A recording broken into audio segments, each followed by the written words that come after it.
On November 27th, 1235, the famous and important Sufi mystic Qutb-ud-Din Bakhtiyar Kaki of the Chishti order in India attended a gathering of sama', or spiritual audition, a common practice in Sufism where music and dance is used for spiritual development and experiences.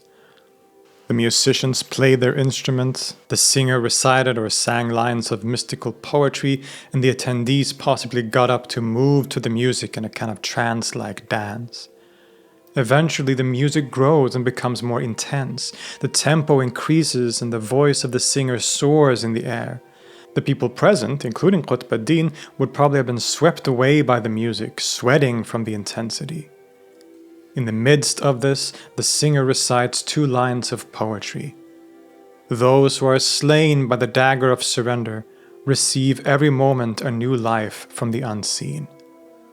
Upon hearing this, Qutb-ud-Din immediately enters a state of ecstasy, what is known in Arabic as wajd. He is so enraptured, in fact, that he faints, has to be carried away from there, and only a few days later, he dies. This is, of course, a possibly legendary story, but it is a common narrative about the life and death of one of the founding figures of the great Chishti Sufi order.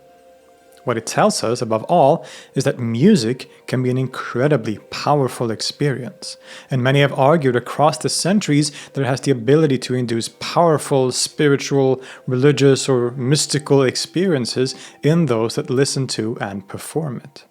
Putting aside these dramatic stories, a more sober account will still have to admit that music has an uncanny ability to strongly affect our state of mind. Anyone who is a musician will know that when you play your instrument, for example, and you really enter into that sort of flow state, it can be incredibly meditative and powerful in different ways. Music has been used historically as medicine, as therapy, to cure various mental illnesses as well as sometimes even physical afflictions. It's used today, indeed, in what is known as music therapy, where people will use music, both listening to and playing music, as a seemingly very effective way of treating certain conditions, including stress, anxiety, and depression, and many other things too, right? And we've covered this topic specifically in another video, which you can check out on the channel. As a musician myself, I can attest to the fact that I've had some of my most powerful, contemplative, spiritual or even mystical experiences while playing music. It just has this ability to take you out of yourself, to completely change your state of mind, right? Where you disappear into the music in a very strange way that sort of reminds you of different ways that mystics across history have talked about things like ego dissolution and annihilation and things like this.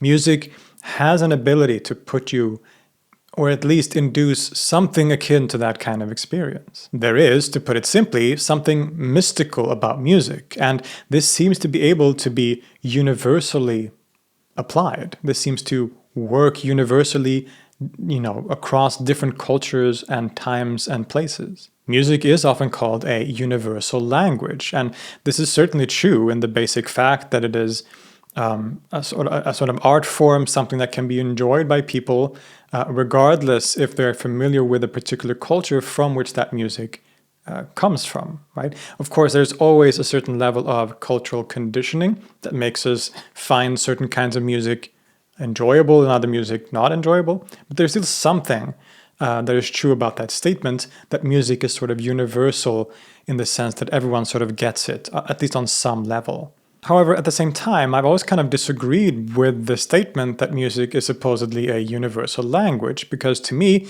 music isn't a language at all, quite the opposite. I actually view music as a kind of anti-language. Now, what do I mean by this? Well, what is language really? It's a way of using symbols and words to communicate things about reality. Per definition, what language does is that it limits and defines things. It takes this incredibly complex and indefinable reality that we experience around us and limits it, defines it, puts it in certain boxes in order for things to be communicable at all. It encloses reality in symbols of meaning. Music, at least to my experience, tends to do the opposite.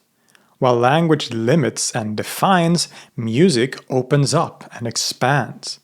The experience of hearing an incredibly beautiful piece of music is not really something that can be put into words and to be defined. It's beyond words. It seems to speak to some part of ourselves that perceives things prior to the limiting nature of words and language. It is, again, to me, a feeling of expansion of one's heart and consciousness. Of course, one can argue that music often does have words, and words can sometimes enhance a piece of music, arguably. But what I'm talking about here is more the aesthetic element of a musical experience that is removed from any words or lyrics. And it is indeed interesting, and possibly a kind of hole in my logic here, that I think poetry can also have a similar effect, and it can induce similar kinds of experiences. And poetry is, after all, words and language. So does that really work then? Well, I think even in the case of poetry, what affects us in that sense is that aesthetic experience in some way. It is the beauty and the melody, the musicality, perhaps we could even say, of the poetry that induces that kind of expansive experience rather than a sort of a defining and limiting one that language per definition does. But of course, I'm not the first one to think about or talk about this topic. Actually, not at all. One of the most famous thinkers of the 20th century was the Indian Sufi master and teacher Inayat Khan. And he placed music and beauty and aesthetics at the very center of his mystical and spiritual Sufi teachings. Being born originally in Baroda in India, he grew up in a family of Muslim musicians, and by the age of 20, he was already a professor of music and recognized as one of the best musicians in India. In 1903, while in Hyderabad to further his musical career, he also became initiated into the Chishti Sufi order by his master Abu Hashim al-Madani, and after intense mystical training for a few years, he became a Sufi teacher himself. He later traveled to the West and became the first person to bring Sufism to the quote-unquote Western world, founding the so-called Sufi movement and having a great impact on the 20th century. I've made a full episode about Inayat Khan, his life and philosophy and Sufi movement over on my other channel, Let's Talk Religion, and this episode is kind of a companion episode to that one, where I'll be diving specifically into his philosophy of music. So that's going to be the sort of the limit of this episode. If you want a more thorough introduction and overview of Inayat Khan as a whole and his Sufi teaching, so to say, then go check out my other video on Let's Talk Religion. As Inayat Khan became one of the most prominent Sufi masters of his time, music continued to play an important role in his teachings. The core of his message was one of love, harmony, and beauty, where all of reality is made up of this love and its expressions through harmony and beauty. And music/art is one of the most, if not the most, prominent expressions of this in the world. He used musical language to explain his mystical teachings and employed music directly in his practices, as has been common in the Chishti order that he was initiated into and that he to some degree represented. Most famously, there is a published work of his called The Mysticism of Sound and Music, compiled from his different talks and discourses about music and sound and how they connect to the divine aspects of reality. This book has become something of a classic, even outside of his Sufi movement. It circulated among jazz musicians in the 1950s and 60s and greatly influenced some of the major musicians of the 20th century. And even today, it remains a pretty profound exploration of the mystical dimensions and aspects of music in different ways. So what is this philosophy all about? Inayat Khan came from a background where music played a major role, and in several different ways. We already mentioned that he literally came from a family of musicians. His grandfather, Maula Bakhsh, was a very famous and important musician and professor of music at the time, establishing a notation system of his own, founding a major school of music called the Gyanshala School, which is today known as the Faculty of Performing Arts in Baroda, still survives. And essentially he had a kind of style of his own, a musical style of his own that he developed that combined the northern Hindustani music with the Carnatic music of the south. So Inayat Khan very much had music in his blood and naturally had a strong inclination towards it ever since his childhood. But as we saw, he also became a Sufi. So what is a Sufi?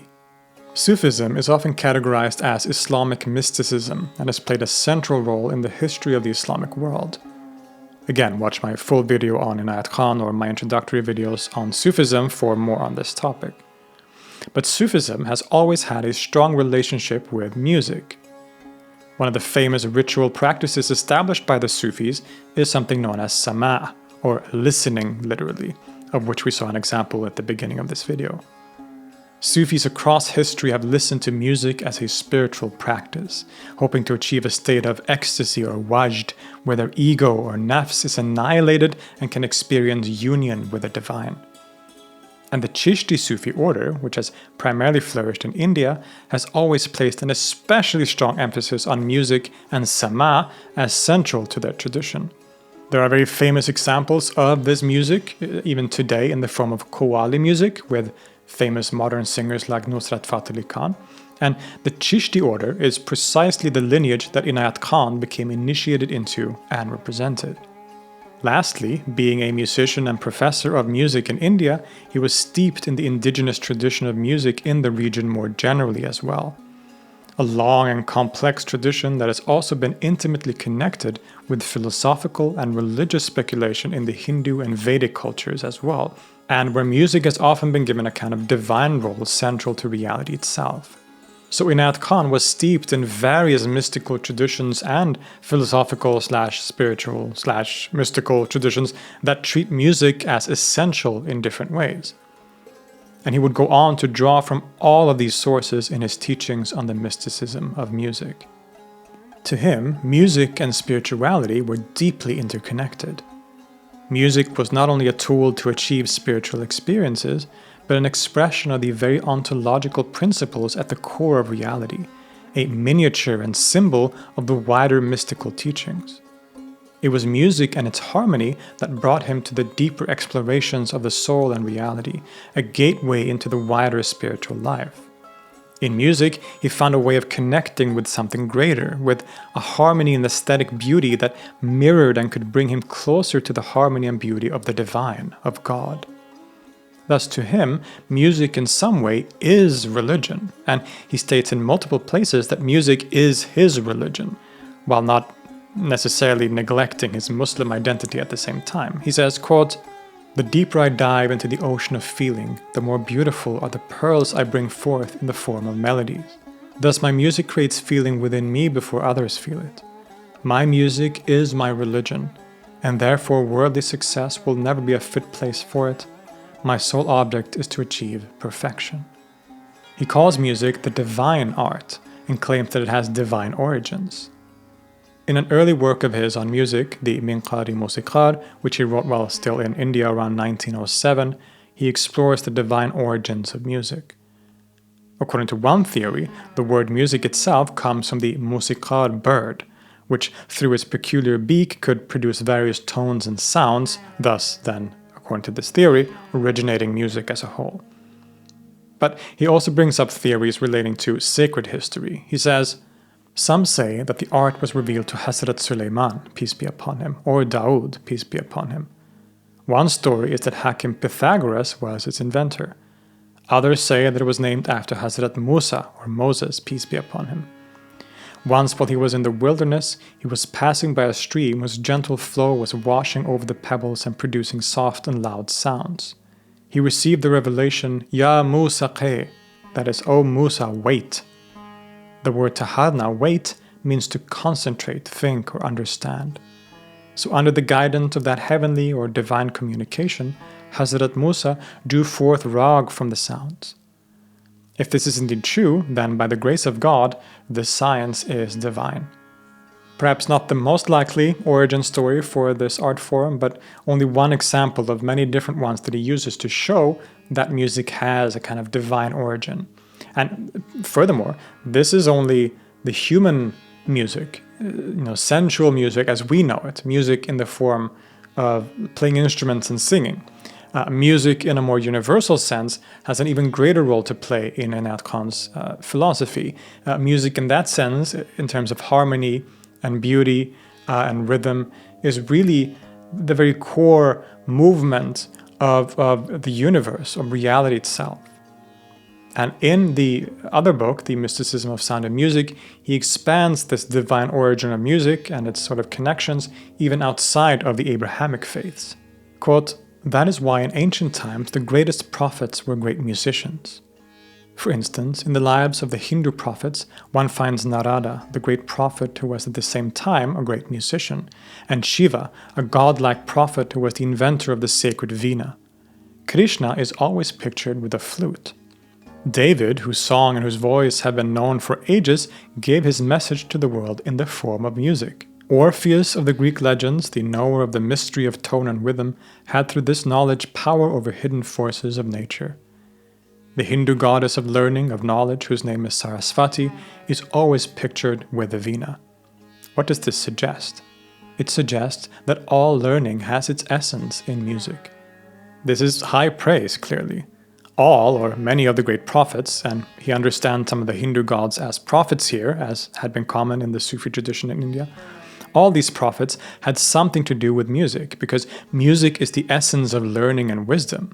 Music hides secrets of the deepest aspects of the universe. In fact, in the harmony of music, we get a glimpse of the divine itself, the ultimate reality in a kind of miniature form. He says, "Music is nothing less than the picture of the beloved." To understand fully what he means here, we need to take a step back and look at the different intellectual traditions that Inayat Khan was influenced by and that he studied. One of them, clearly, is the so-called Akbari school of Sufi philosophy or Sufi metaphysics, which is usually traced back to the 13th century Andalusian Sufi master Ibn Arabi. This Akbari school is famous for a doctrine known as Wahdat al-Wujud, or the oneness of being. This is a doctrine that is controversial to many, but has also been incredibly popular and widespread across different parts of the Islamic world in different times and places, including in India during the Mughal period, perhaps especially. And this school, the ideas of this school is impossible to explain in brief terms and in a simple way. But generally, in the school of Ibn Arabi, God is all there is. He's identified with being, or wujud in Arabic, being itself. And because God is one, that means that being is one. This is the origin of that common name for the doctrine, Wahdat al-Wujud, the oneness of being. It really is a sort of restatement of the proclamation of faith in Islam, La ilaha illallah, there is no God but God. What he's saying here is that because being is God, there is no being but God, there is no being but the being, there is no real but the real, there's nothing, no reality but the real, right? So it's a sort of extension of the proclamation of faith. Now, because being is that which, per definition, is, there is nothing that is not it. Therefore, all the multiplicity and things that we see in the world, which certainly seems to be, and are, according to Ibn Arabi, different from God, are nothing but the manifestations and reflections of the inherent infinite attributes and qualities of absolute being, or God. This gives clarity to the Quranic phrase that, quote, "whichever way you turn, there is the face of God." Hence, everything we experience in the world is, in some sense, God. By the very fact that it is being, and therefore it is nothing but God, because God is being. On the other hand, in its individual unique essence and identity, it is a direct manifestation or expression of the divine qualities themselves, but in a limited form. So for example, when we see something beautiful, what we are really experiencing is beauty itself expressed in a particular way. Everything beautiful is really an expression of the absolute beauty that is a divine attribute, and therefore is identical with God, God's self.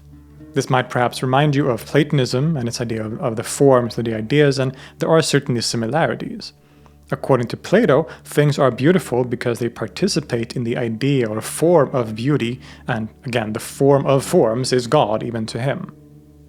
But the point is, the whole world is a display in which God shows himself, epiphanizes himself. And things like love, harmony, and beauty are powerful ways that we can glimpse the divine attributes, and thus the divine itself.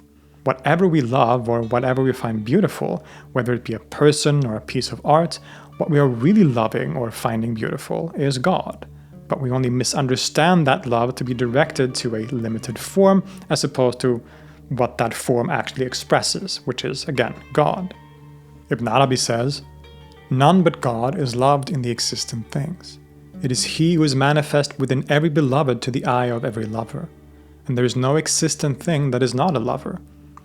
So the universe is all lover and beloved, and all of it goes back to Him. No one loves anyone but his own creator, but he's veiled from him by love for Zainab, Suad, Hind, Layla, this world, money, position, and everything loved in the world." Love is love. It is one, but expresses itself in multiple ways. The same is true of harmony and beauty, all things which are so directly found in and represented by music. In other words, when we hear a beautiful piece of music, we're actually directly experiencing the divine. We're getting a glimpse, a self-disclosure of the absolute in a miniature or limited form. This is what Inayat Khan means when he says that music is nothing less than the picture of the beloved. And in another place he clarifies, quote, "It is owing to our limitation that we cannot see the whole being of God. But all that we love in color, line and form or personality, all that is beloved by us, belongs to the real beauty who is the beloved of all." But to Inayat Khan, music is also the fundamental aspect of reality in more concrete ways too. And here, he not only draws on sacred scriptures, but on the science of his day. Music is life, he says, and life, per definition, is characterized by movement, by vibrations. And vibrations are, after all, what music is when we get down to it. Quote, "Creation begins with the activity of consciousness, which may be called vibration, and every vibration starting its original source is the same, differing only in its tone and rhythm caused by a greater or lesser degree of force behind it." He also says, "Music is the beginning and end of the universe. All actions and movements made in the visible and invisible world are musical, that is, they are made up of vibrations. Sound is primordial and comes before anything visible, in other words. In even more contemporary scientific language, this might be able to be compared to the so-called quantum field, which is said to be a kind of vibrating field of pure energy from which all things in the world come or emerge. Or perhaps in a even more general sense, the general theory of string theory, in which reality is said to be essentially made up of vibrating so-called strings, which are often metaphorically compared to the strings of a guitar that are being struck. So these kinds of vibrations and movements seemingly are what Inayat Khan is talking about here. That vibration and thus sound, because sound is vibration and movement, is the very core of reality, the very ground upon which reality rests. Quote, "The beauty of music is that it is the source of creation and the means of absorbing it. In other words, by music the world was created, and it is again through music that the world is withdrawn into the source that has created it." He connects this idea with several examples from sacred scriptures, as well as wider theories and ideas from what he sees as the mystical tradition across history. In the Quran, which after all is the sacred scripture of his native religion, it explains the creation of the world through the statement that, quote, "When he wishes a thing, he only says to it, kun fayakun, be, and it is." So God creates through a vocal command, a sound. And it is that primordial sound, that vibration, that is the ground and animating principle of all things, known in the Sufi tradition as the Sawt as-Sarmad. In the very famous Sufi poet Jalal ad-Din Rumi, there is a beautiful image painted based on this Quranic theme. This initiating command, kun or be, is the original music of creation, and all of the universe is simply a dance to the harmony of that music. But Inayat Khan sees traces of this elsewhere as well. The Gospel of John in the New Testament opens with, "In the beginning was the Word, and the Word was with God, and the Word was God." To Khan, this quote-unquote word, or logos in Greek, is a reference to that same sound or voice that started and undergirds all things. And in the Hindu tradition, we find more profound similarities too. because in the wider Hindu tradition, sound itself is seen as divine. The absolute reality, called the Brahman, is identified with the syllable Om, the primordial sound or vibration that creates and lies at the core of reality. In this form, as sound, it is known as the Nada Brahman, the kind of the divine sound, or the sound of God, perhaps, to maybe interpolate a little bit. And Indian music and the raga system, which Inayat Khan was steeped in, is intimately connected with these philosophical ideas to the point where music often becomes a direct expression or acting out of a kind of devotion. So this is a perfect example of his universalizing approach to his Sufi teachings more generally, that he draws from different traditions, from his native Islamic tradition in the Quran to Christianity, to the native Indian and Hindu tradition, and even to the modern science of his day, to argue for this same thing. He finds similarities and arguments in all of these different places for this idea that music is the originating principle and underlying ground of reality in the universe, through its essential form as vibration and motion, which sets all other things in motion. And this can all be seen in the manifest universe. As we saw, all of the world, according to the Akbarian worldview that he seems to have been influenced by, is simply the manifestation of God, the reflection in limited form of his beautiful names and attributes. This inherent monism, or perhaps non-dualism, is important to keep in mind. Everything is essentially united and expressions of the one reality, the one absolute being. That being, God, is, in the Sufi tradition, identified with love. Love, oneness/unity, harmony, and beauty are not only attributes of God, but because they are attributes of God, hence because God is one, they are also identified with God's very essence. And in this Platonic sense, all beauty is really God's beauty. All love is really that all-encompassing love identified with God and which originates in his loving wish to be manifested, and the reciprocal love of creation for God. It's all the same love, part of the divine unity or tawheed of all things from the ultimate perspective. Remember that earlier quote from Ibn Arabi. All the beauty and harmony that we experience in the world and which causes love to arise in us is really only a self-disclosure of God, a fleeting, limited glimpse of the divine being itself. And this is something that can be experienced in the world by those with eyes to see, but it's also something that we should aim to embody in our own lives. And all of this, being harmony, is also identified with music by Inayat Khan. As we said, our human music is only a miniature of the music of the universe itself. Quote, "The music of the universe is the background of the small picture which we call music. Our sense of music, our attraction to music, shows that there is music in the depth of our being. Music is behind the working of the whole universe. The universe is a beautifully composed symphony expressing the divine being in love through harmony." Quote, "When we trace what attracts us in this beauty that we see in all forms, we shall find that it is the movement of beauty, the music. All forms of nature, the flowers so perfectly formed and colored, the planets and stars, the earth, all give the idea of harmony, of music. The whole of nature is breathing, not only living creatures but all nature. It is only our tendency to compare that which seems more living with that which to us seems not so living, which makes us forget that all things and all beings are living one perfect life, and the sign of life that this living beauty gives is music." He also says, "Therefore it is no exaggeration to say that music is the language of beauty, the language of the one whom every living soul has loved. And we can understand that if we realize and recognize the perfection of all this beauty as God, our beloved, then it is natural that this music, which we see in art and in the whole universe, should be called the divine art." This kind of idea of the music of the whole universe is one that stretches far back into the ancient world. The Pythagoreans spoke about the so-called music of the spheres as an expression of this very same idea, where all of the world is made up of a musical harmony.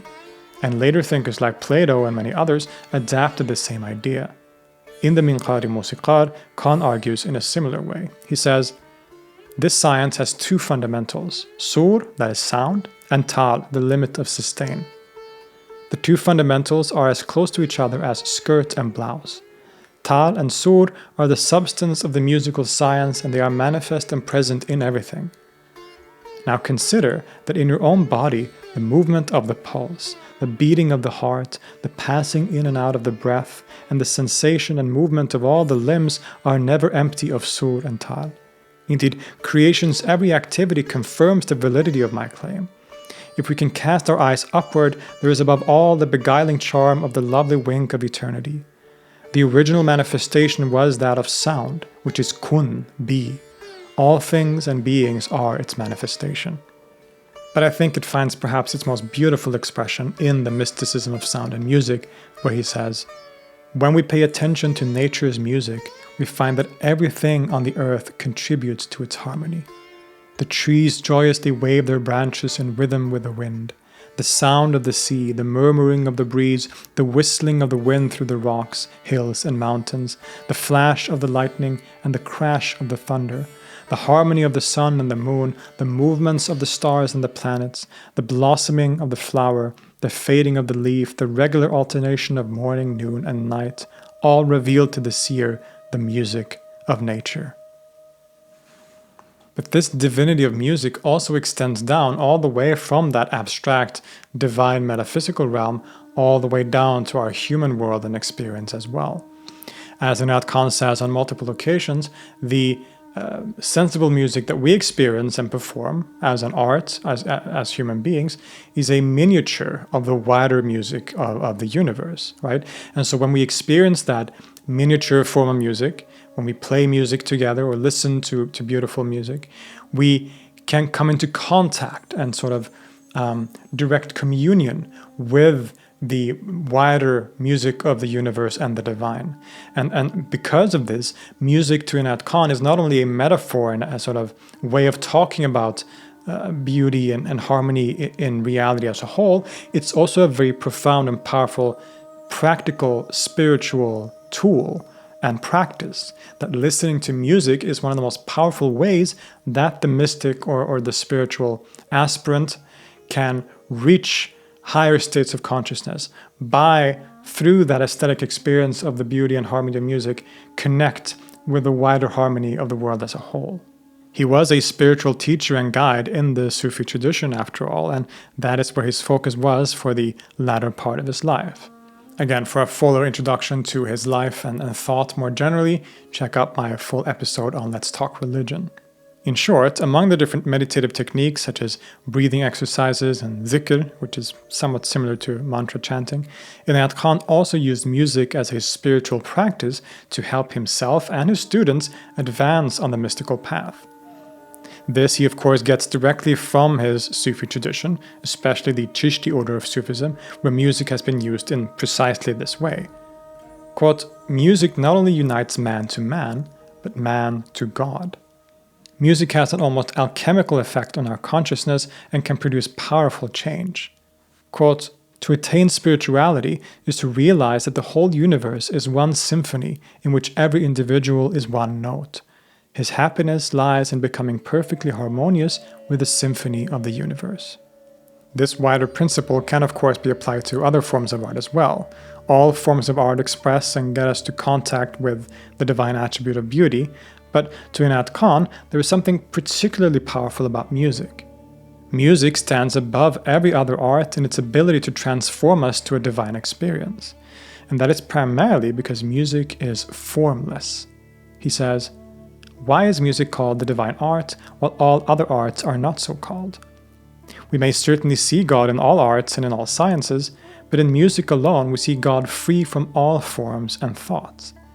In every other art there is idolatry.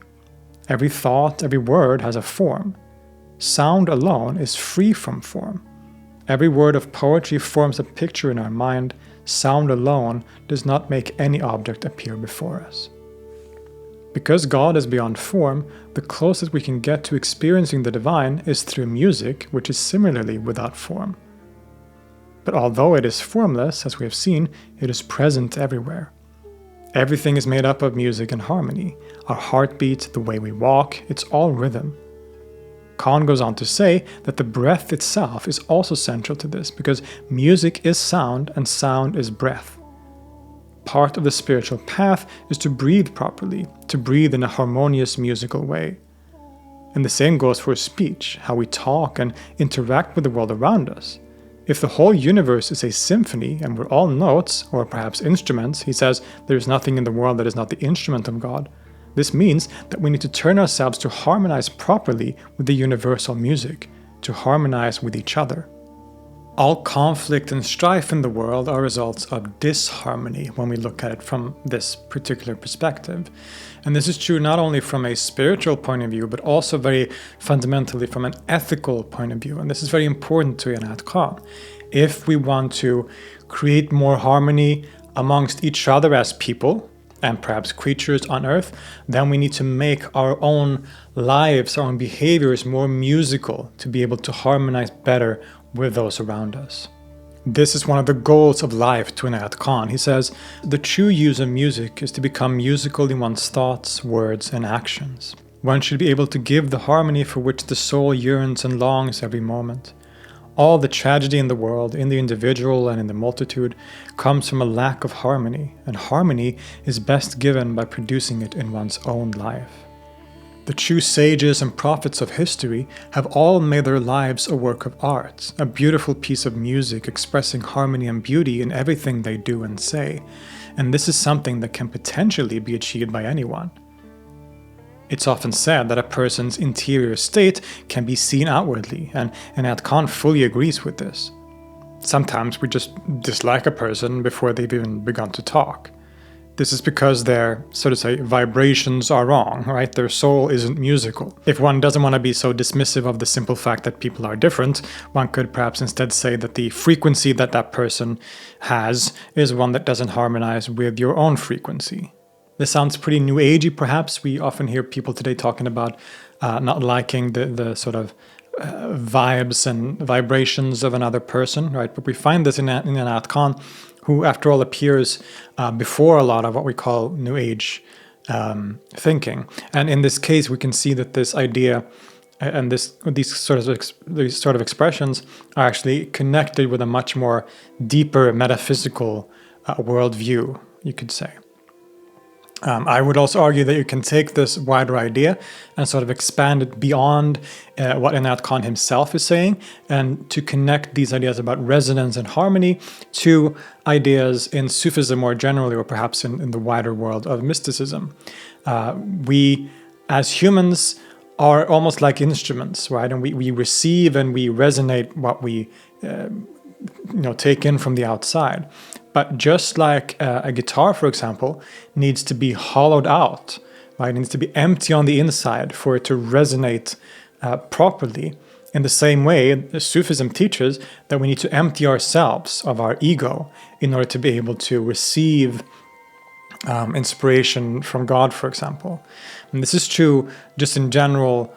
If, say, you're jamming with someone, you're playing music with someone, in order to be able to harmonize with that person, whether you're singing or playing music, you need to sort of become passive. You need to empty yourself of your ego or in your sort of the ways you want to impose yourself, right? When you play together, you need to become empty and receptive to what is outside in a different way, right? Because when you're passive and receptive, then you can more easily adjust to what's going on. You can harmonize with someone.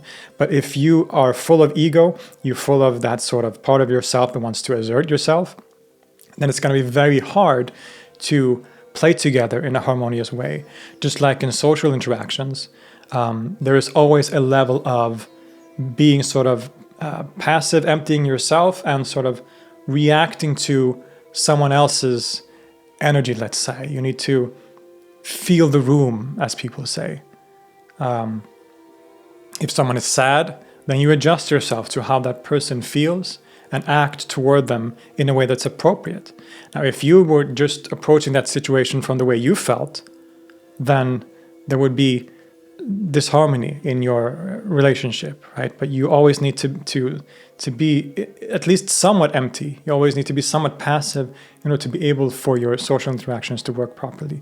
This connects to things that the Taoists say, for example, that the very usefulness of a house, for example, even though it is made of wood, it is the emptiness, the void inside of the house that is actually useful. Right? So this is a recurring theme in a lot of mystical teachings, that we need to empty ourselves. It is only when we empty ourselves that we can resonate this divine music, this divine harmony. We can harmonize and resonate with people around us, but also with the wider harmony and music of the universe. To use perhaps another Sufi-related metaphor, we can talk about the flute. The flute is a pipe, a reed pipe that is hollowed out, because the way you play it is that you blow into the pipe and the air from your breath flows through it and creates different notes depending on where you put your fingers, right? This is what Rumi talks about in his famous opening to the Masnavi, the so-called Song of the Reed, where he becomes the flute. But in order to become the flute, in this case, again, we need to empty ourselves out. We need to become empty just like the flute is empty, so that God can blow his breath into us and play us just like a person would play a flute. To quote that same aphorism by Inayat Khan again, he says, "There is nothing in the world that is not the instrument of God." Although, to use this metaphor and argument, you could argue that some people are better instruments of God than others, depending on how much they have managed to hollow themselves out and become empty of self and ego. He even gives quite practical instructions and indications of how sound can be used. For example, in the book, he talks about something he calls abstract sound. This is that sound mentioned earlier that lies at the core of reality, the vibration that creates all things. And Inayat Khan mentions that one spiritual practice involves concentrating on, meditating, and hearing that sound, which is called the Sauti Sarmad. If one is able to accomplish this, the sound will bring with it an overwhelming sense of ecstasy and peace. According to him and many others, it was this sound and practice that the Prophet Muhammad experienced in the Hira cave before his first revelation. And it is this sound that Moses heard on Mount Sinai when he spoke to God. The sound itself is described as sounding like running water or as a swarm of bees, as the instrument called the vina. But to Inayat Khan, the core of the sound is the Arabic pronoun hu, meaning he. This is a common way to refer to God, and specifically God in his most transcendent selfhood within Sufism. His huwiya, his he-ness, his sort of selfhood, is a very important concept in schools like the Akbari school that I mentioned before. It is interesting to connect this idea and practice with earlier expressions of a similar kind. In other videos, we've explored the writings of the Mughal prince and Sufi Dara Shikoh, who describes an identical practice in a work called the Risale-i-Haq-Numa, the Compass of Truth is one translation, and where he describes the sound in an almost identical way. Similarly, within the yoga tradition, specifically in what is known as Nada Yoga, or the yoga of sound, there is again an almost identical tradition of hearing a sound in connection with reaching a state of samadhi, or sort of absorption and meditation. And that sound, being an expression of the cosmic sound and vibration Om, which we saw is also known as the Nada Brahman, is described similarly as, quote, like the hum of the honey-intoxicated bee, next that of a flute, then of a harp or veena. This is from the Shiva Samhita. And that this sound, when meditated on and heard, will bring total absorption.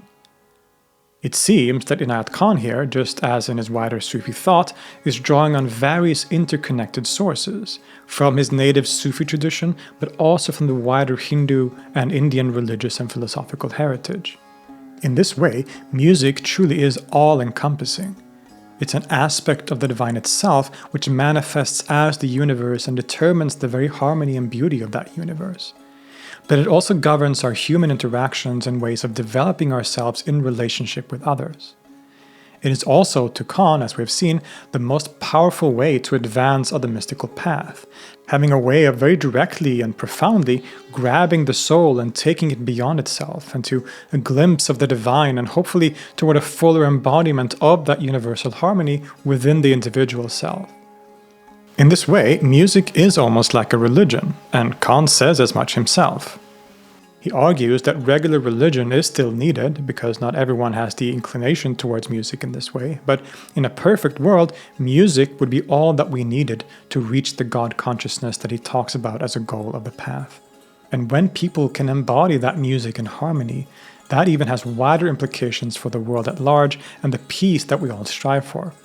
In a pretty profound section, he says, if the principle of music were followed, there would be no need for an external religion. Someday, music will be the means of expressing universal religion. Time is wanted for this, but there will come a day when music and its philosophy will become the religion of humanity. This, in short, is the philosophy of music that we find in the writings and teachings of Inayat Khan, which remains one of the most exhaustive such philosophies and writings and speculations about the mystical properties, mystical characteristics and aspects of music and sound more widely. We can all, I guess, realize that the power that music has to affect the mind and perhaps the soul, if you believe in a soul, in different ways, right? But few people have taken it so far and so into such a vast expanse of touching all different aspects of reality in the way that Inayat Khan did. And in this, he, of course, while being very unique, very innovative, and having ideas of his own, he also stands in a long tradition of similar figures in history that have looked at music in similar ways as a foundational aspect of reality. From Pythagoras and the Pythagoreans in antiquity to Plato and the Neoplatonists to Boethius, of course the Sufis, which Inayat Khan himself belonged to, this tradition, the Hindus who write about things like the Nada Brahman and the yoga of sound, as well as, of course, Rumi, and even scientists like Kepler, who all followed and inherited this tradition of sacred music and the so-called music of the spheres. In his own life, Inayat Khan embodied music in different ways. It was music that led him to the spiritual life, that opened him up to the mystical dimensions of reality. Music was his life, his religion, his gateway to the divine, and his training under an actual Sufi master only really helped him realize the depths of what he had already found in the harmony of song. As R.C. Mehta put it, quote, he discovered in music the inner balance of the cosmos. And that life of music became directly expressed like a blooming flower in the surviving works that he left behind, which in many ways was a celebration of music as the divine art par excellence. And again, for more info about Inayat Khan generally and his teachings and life, check out my companion video, my fuller video on him, on my other channel, Let's Talk Religion, as well as all other kinds of similar topics that I cover on that channel. And of course, if you're interested in my own attempts at expressing that divine art of music and connecting with the music of the spheres, you can check out some of my own music, which I compose and release both here on the channel. You can find several of my songs on the channel right here, but also on other, the streaming platforms like Spotify and wherever else you find your music, it should be available there. I release music under the name Zini, which is a sort of collaborative project where I release songs, experimental sort of alternative rock and pop songs influenced by what's called world music, different types of folk music around the world, particularly from the Middle East, which I have studied the most. But I also release music under my own name, Filip Holm, which is more ambient instrumental stuff that I compose, among other things, that I compose for Let's Talk Religion and Here, as sort of ambient background or sort of atmospheric music, right? So all of that is found on streaming platforms on this channel, either Zini, the more song-oriented stuff, or Filip Holm. For example, we just released with Zini a song this summer called Gralstänk, which we're very happy with. It's based on a mystical poem by that same name, by the Swedish poet Gustav Fröding. And so it's my sort of interpretation and sort of play on the themes of that poem. So go check that out. There's a video on this channel if you want to see us play that song live, or any of my other stuff, right? Music as a musician, of course, while I might not agree with everything that Inayat Khan says, I think there's something very inspirational about the way he talks about music. And I think anyone who is a musician, a serious musician, will recognize a lot what he's saying, right? That there is something very special about music. As you're playing music, as you sort of disappear into the music when you play it, there is nothing like it, really. It's a very unique and special experience, and music really has an incredible power to take us to incredible mental and perhaps, again, maybe spiritual, mystical places. And I try to do my best in my own work, in my own music, to try to sort of embody and channel some of that as well. For now, thank you so much for listening to me and for listening to Inayat Khan. Subscribe to this channel if you haven't already, and if you want to stay updated on my music content. And until then, I'll see you in the next video.